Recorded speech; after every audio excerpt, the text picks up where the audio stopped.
السلام عليكم ورحمة الله تعالى وبركاته. أنا ولاء شريف، ودي قناتي طلسم. النهاردة إن شاء الله لو حابين تستمتعوا معانا بحلقة اليوم خليكم معانا وما تروحوش في أي حتة. ياريت تسمعوا الحلقة من الأول للآخر علشان تستمتعوا بيها. ولو عجبتكم حلقة النهاردة وعجبكم محتوى القناة فياريت ما تبخلوش عليا بلايك وكومنت وشير.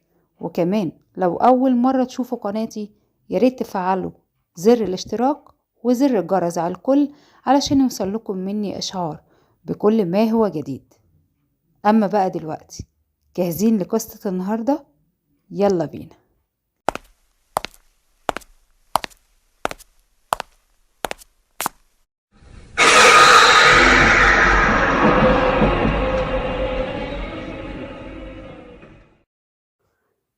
بعد ما كنت مدمن الإنترنت بقيت بخاف منه جدا. بقى بالنسبة لي شيء مرعب بمعنى الكلمة، وغامض بطريقة لا يمكن إن حد يقدر يتخيلها.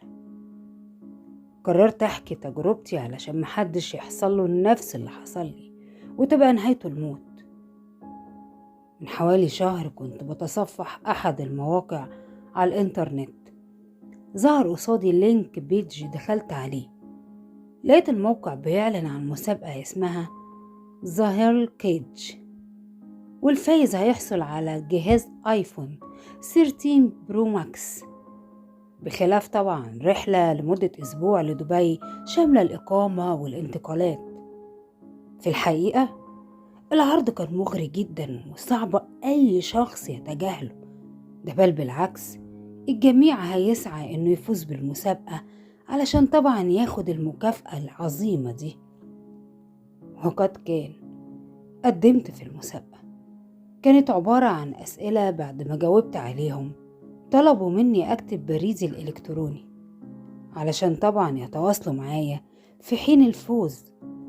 كتبت الجيميل بتاعي. عدى حوالي أسبوع ويومها كنت بفتح البريد على أمل ألاقي رسالة، لكن مع الأسف ما كنتش بلاقي. اعتقادات إني ملاقيش حظ، لكن للقدر كان رأي آخر. في اليوم التاسع لقيت رسالة بيبلغوني إن تم اختياري أنا و7 أشخاص للمشاركة في المسابقة، ومكتوب في نهاية الرسالة المكان والزمان اللي هنجتمع فيه. كان على طريق مصر إسماعيلية الصحراوي. كنت مبسوط جدا الحقيقة، لكن بصراحة فرحتي كان فيها برضو حزن الاعتقادي إني مش هفوز. لكني قلت سواء فزت أو خسرت مش هزعل، وهي تجربة ويوم مختلف هقضيه.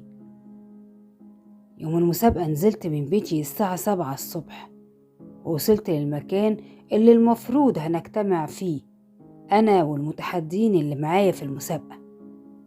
لما وصلت هناك لقيت 7 أشخاص واقفين. قربت منهم وبدأت أسألهم وأقول السلام عليكم، هو أنتوا المشتركين اللي معايا في مسابقة زاهيل كاد؟ قالوا أيوة. وأنت كمان مشترك معانا فيها؟ رديت عليهم وقلت لهم أيوة، لكن هنوصل المسابقة دي إزاي؟ وليه اختاروا المكان ده بالذات؟ دي منطقة تعتبر شبه مقطوعة. ردوا عليا وقالوا لي والله احنا زينا زيك ما نعرفش اي حاجة. بعد ربع ساعة كان في ميني باص واقف قصادنا، نزل منه شابين وبنت عرفونا بنفسهم وقالوا انهم جايين علشان ياخدونا لمكان المسابقة. ركبنا الميني باص معاهم واتحرك بينا. في نص الطريق واحد من المنظمين قال لنا طالما انتوا وافقتوا انكم تحضروا المسابقة يبقى لازم تتبعوا قوانين المسابقة. وايه هي قوانين المسابقة دي؟ فاضل لنا 5 دقايق وهنوصل وهتعرفوا كل حاجة.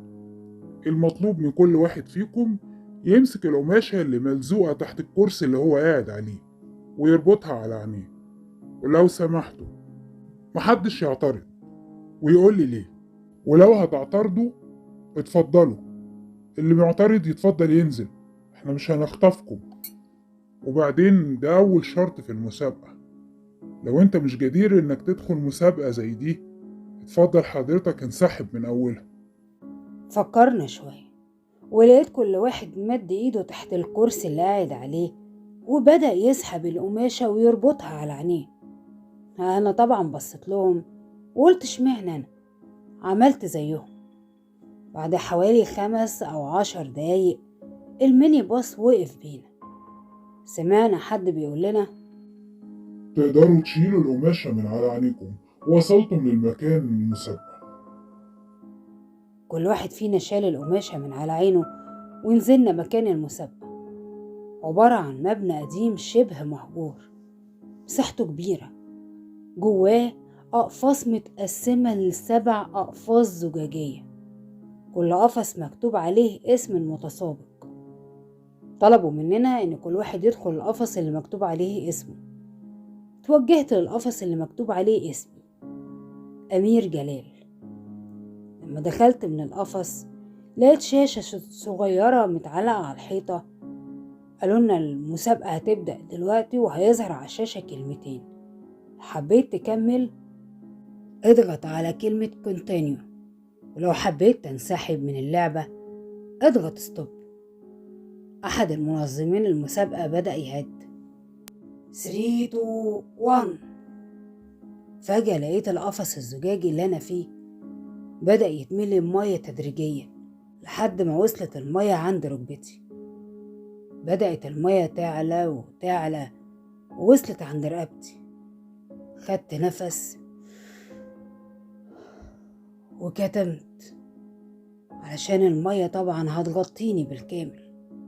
فضلت 5 ثواني والمية بعد كده بدأت تقل تدريجيا لحد لما اختفت. ظهر لي على الشاشة رقم 8. مفهمتش معناه ايه، لكني ضغطت على زرار كونتينيو وبدأت كده واقف جوه القفص وانا مرعوب، لكني بطمن نفسي وقلت دي مسابقة يعني مفيهاش اي حاجة. بعد دقايق ظهر فتحات على شكل دواير صغيرة في الأوضة اللي أنا فيها.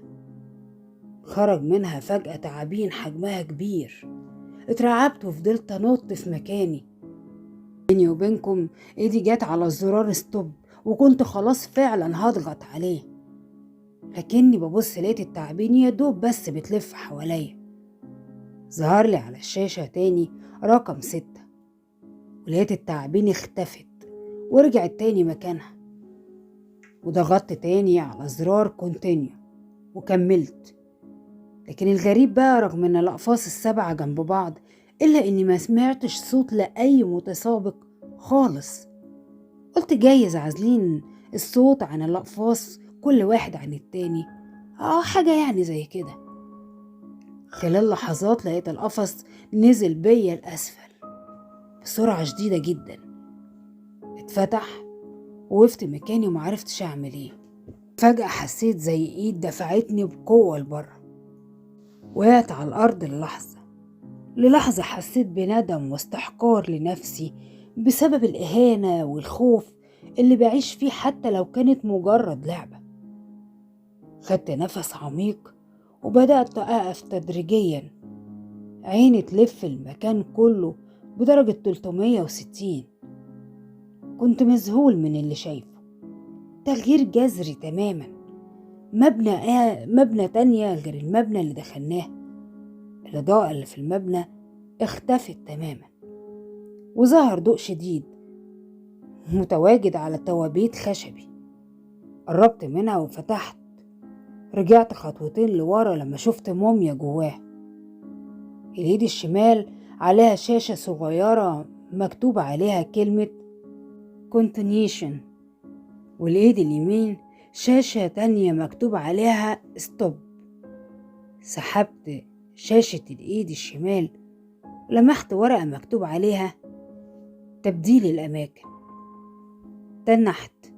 تنحت لمدة ثواني لأني مش فاهم اللغز اللي عايز مني إيه، لكني لا إراديا عملت فعل وكان الثواب.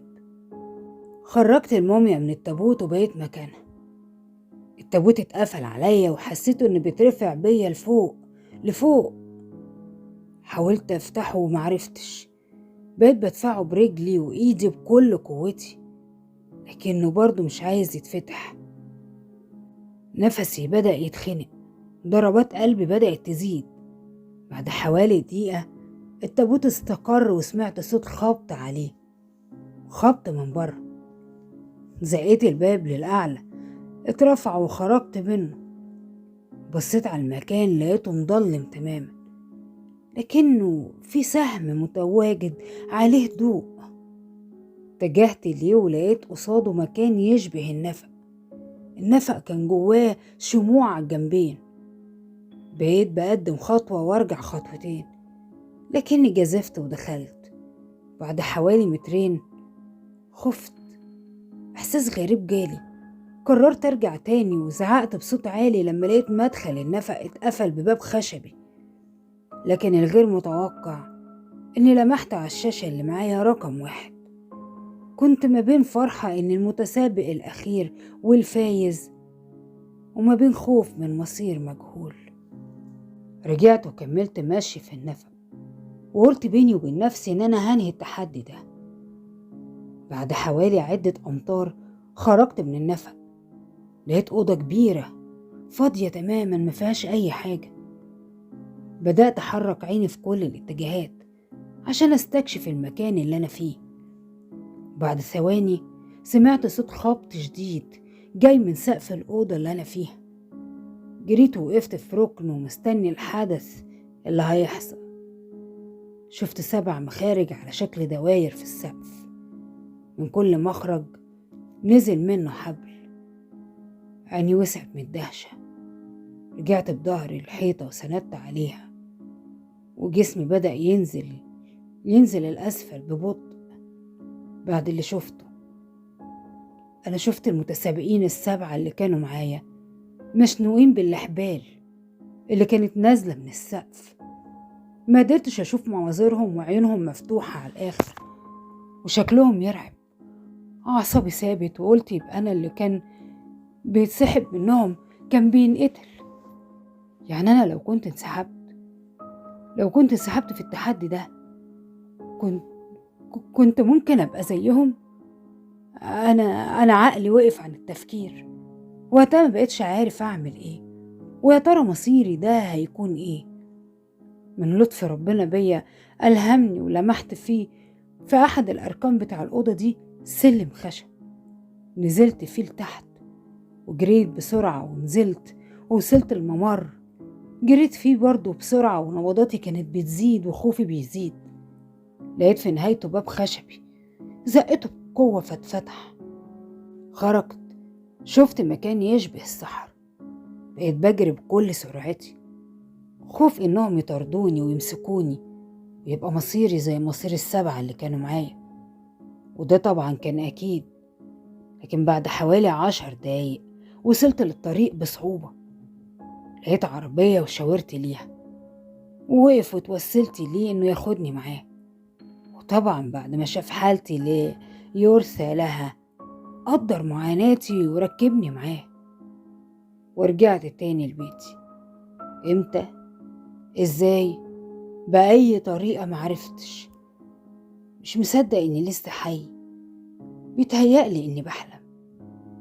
دخلت اوضتي وفتحت الايميل، لقيت الرسالة المرسلة ليا ممسوحة. طب ازاي؟ بقيت هتجنن. خفت احكي لابويا على اللي حصل، لاني عارف رد فعله هيبقى عامل ازاي. قعدت في اوضتي يومين خايف ومرعوب، مبقتش بنام ولا باكل. الرعب والخوف اللي شفته كان كفيل يقضي على حياتي. أهلي حاولوا يعرفوا سبب انطوائي المفاجئ. رفضت طبعا أحكي ليهم، اخترعت أسباب رغم كل اللي شفته، إلا إن قلت لا يمكن يكون ده حصل. أكيد أنا كان بيتهيألي، أو أكيد ده كله كان فيلم وبيتعمل. أكيد كنت بحلم. عقلي كان هينفجر من التفكير الكتير، لكن صدقت نفسي إني ما كنتش بحلم، وإن كل اللي حصل للأسف كان حقيقي، وإني كنت ضحية لتنظيم عصابة تجارة أعضاء. لكن اللي صدمني وأثر فيا أكتر لما شفت في أحد القنوات صورة المتسابقين اللي كانوا معايا. سمعت المذيع بيقول إن تم العثور على 7 جثث لأشخاص مجهولين الهوية في أحد الصحراء. لحد هنا ووصلنا معاكم لنهاية حلقة النهاردة. شكرا للكاتب أمير جلال على الكتابة الرائعة لأحداث هذه القصة. ما تنسوش الدعم للقناة بلايك وكومنت وشير، وياريت لو تعملوا فولو لحساب القناة على صفحة الانستجرام. وكمان لو أول مرة تشوفوا القناة فياريت ما تبخلوش عليا بأن انتم تدوسوا على زر الاشتراك وفعلوا زر الجرس على الكل عشان يوصلكم مني إشعار بكل ما هو جديد. دمتم في حفظ الله ودمتم مرعبين.